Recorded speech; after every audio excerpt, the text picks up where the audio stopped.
Hello, my name is Jessica. I've spent most of my life living in Massachusetts. While I've endured many cold winters here, the coldest winter I've ever experienced was the year I spent in the South. It all started when I met a guy named Phil. Phil asked me out on a date one day and we started seeing each other regularly. Soon after dating, he joined the military. He was stationed in Fayetteville, North Carolina. This, of course, posed some problems. We would fly back and forth to see each other.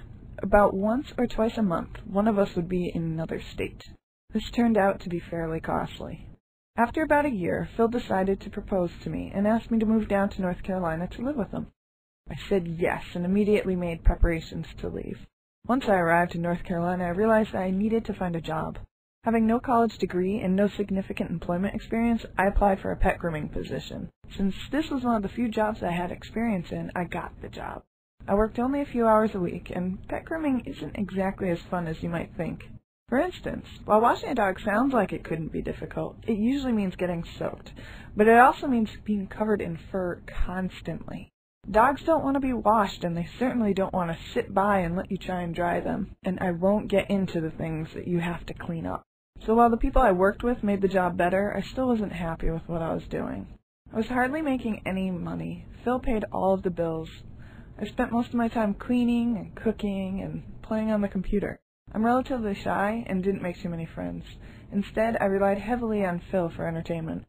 At one point, Phil got a kitten, and I'm not really a cat fan. I love dogs more, but I didn't say anything. I found the kitten kind of annoying, but then after a while, I decided I was just going to train the kitten. I was going to turn this cat into a dog. I had the kitten sitting and laying down on command. It's the most obedient kitten ever. His name was Tux. We called him Tux because he looked like the Linux logo. One day, my computer broke. I mentioned to Phil that it was having issues, and I asked if he could have a look at it. He had me use his computer instead. Eventually, he left a website open. It was a site dedicated to finding one-night stands. He even had an account to the site, which was complete with a very revealing photo. I was furious. I confronted him about this, and he told me it was a joke account, and then he apologized. He removed his account and continued to apologize. I didn't feel very comfortable trying to reach out to my family to discuss this. I felt I must have done something wrong. Eventually, I figured out how to fix my own computer, but after that, I always had a certain level of distrust towards Phil that I tried to ignore. Family and friends became more difficult to keep in contact with. Everyone seemed busy with their own lives. I waited days, sometimes weeks, for people to reply to me. Life became more depressing.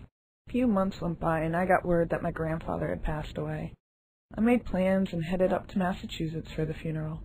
While away, I wanted to get online. Unfortunately, while we have broadband in the South, my mother did not. I used Phil's AOL account to sign in to dial-up. While checking my email through the web browser, I received an instant message to his account. It was a woman wanting to know when she would get to meet up with him. At first, I thought it was some sort of instant message spam. But then when she thought he wasn't around because I wouldn't respond, she sent an email. I knew there was trouble. Immediately, I called Phil. I expressed my disappointment in his behavior, and I said that I wanted to discuss this when I returned home. Upon returning, we only briefly discussed the situation. He apologized and told me he would never try that again.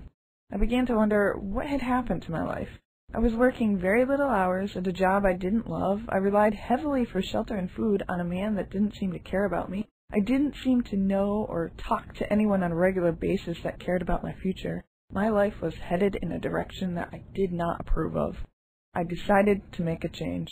I got in touch with family and let them know that I needed to return. My mom offered me a room at her place. My cousin Rebecca offered to drive from Massachusetts to North Carolina and back again to help me move my belongings.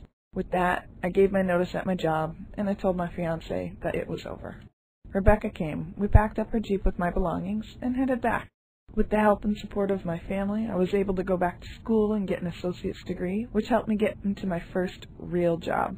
I then was hired at another company to work in the marketing department and discovered that they would pay for schooling. I got my bachelor's in marketing, bought a home, and now I'm working on my master's degree.